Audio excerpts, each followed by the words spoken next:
बिस्मिल्लाहिर्रहमानिर्रहीम। My YouTube family members, अस्सलाम वालेकुम। उम्मीद करती हूँ आप सब खैरियत से होंगे। आज मैं आपको बताने वाली हूँ घर में कैसे फेस वॉश बनाया जाए। आने वाले जो ड्राइनेस का मौसम आ रहा है उसमें आपको कि ये बहुत काम आने वाला है। तो इससे पहले कि मैं वीडियो आगे बढ़ूँ, जल्दी से मेरे चैनल को लाइक और सब्सक्राइब कर दें और बेल आइकन को भी ज़रूर प्रेस कर दें, मेहरबानी होगी। सबसे पहले आपको इसके लिए जो चाहिए होगा वो है एलोवेरा जेल। एलोवेरा जेल आप बाज़ार वाला भी इस्तेमाल कर सकते हैं, लेकिन बेहतर होगा अगर घर में पौधा लगा हुआ है एलोवेरा का, तो वो उसी से आप ताज़ा और फ्रेश एलोवेरा जेल निकाल के उसे अच्छे से ब्लेंड कर लीजिए। तकरीबन हाफ कप क्वांटिटी में आपको एलोवेरा जेल चाहिए होगा। उसके बाद जो आपको लेना है वो है पियर सोप। पियर सोप बहुत ही अच्छा सोप है, आता थोड़ा ज़रा महंगा है, लेकिन इससे 3 से 4 माह तक हमारा फेस वॉश तैयार हो जाएगा, तो हमें बार बार ख़रीदना नहीं पड़ेगा।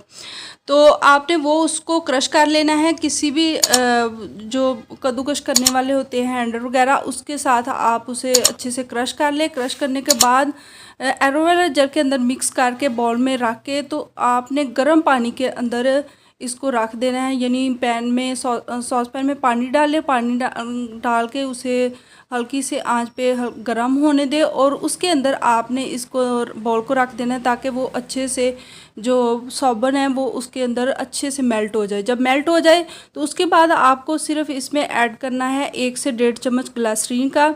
ग्लिसरीन डालने के बाद आपको इसमें डालना होगा 3 से 4 कैप्सूल ईवियन कैप्सूल, यानी विटामिन ई के जो कैप्सूल हैं वो आपको मेडिकल स्टोर से मिल जाएंगे इजीली।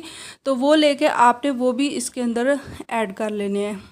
अगर आपको ये पतला यानी लग रहा है, यानी पतली पतली शेप में है, तो आप थोड़ा इसे गाढ़ा करना चाहते हैं, तो इसके लिए आपको एक्जेंथिन गम मिल जाती है, ये जो बेकरी वगैरह है वहाँ से मिल जाएगी। तो इसका कोई भी साइड इफ़ेक्ट नहीं होता, ये खाने वाली चीज़ों में इस्तेमाल होता है। वो हाफ़ चम्मच आपने इसके अंदर डाल के जल्दी से आपने उसको मिक्स करना है कि वो उसकी गुठलियाँ ना बन जाए। तो इससे वो थोड़ा गाढ़ा फॉर्म में आ जाएगा, तो इजीली आप उसको इस्तेमाल कर सकेंगे। उसके बाद आपने अच्छे से इसे ब्लेंड करके मिक्स करके आपने किसी भी वो बॉटल या शॉवर में डाल लेना है और उसे डेली यूज़ करना है। इससे ना सिर्फ आपके चेहरे की जो मैल कचाल है वो रोज़ाना की बुनियाद पर साफ़ होगी, बल्कि इसके साथ साथ आपके चेहरे के जो दाने दाग धब्बे सब जो हैं वो आहिस्ता आहिस्ता ख़त्म होना शुरू हो जाएंगे। तो कैसे लगा मेरा आसान सा फेस वॉश बनाने का तरीका? अगर पसंद आए तो मेरी वीडियो को लाइक और सब्सक्राइब करना मत भूलिएगा, मेहरबानी होगी। Thanks for watching.